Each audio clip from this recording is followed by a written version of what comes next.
Hello everyone and welcome back to our channel. So in today's video, I'll show you how you can speed up videos on your iPhone. Let's get started.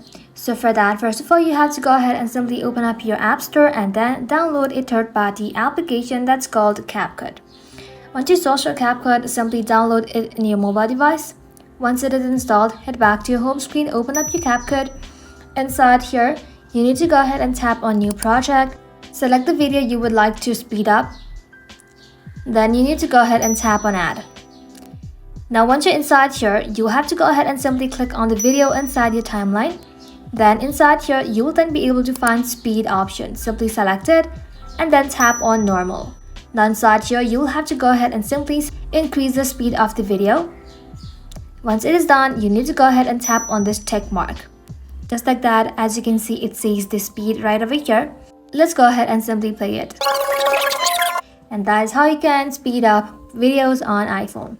Once you're satisfied, simply tap on export and then it will get saved in your gallery. Thank you all for watching. If this video was helpful, don't forget to like and sub, and I'll see you in the next one.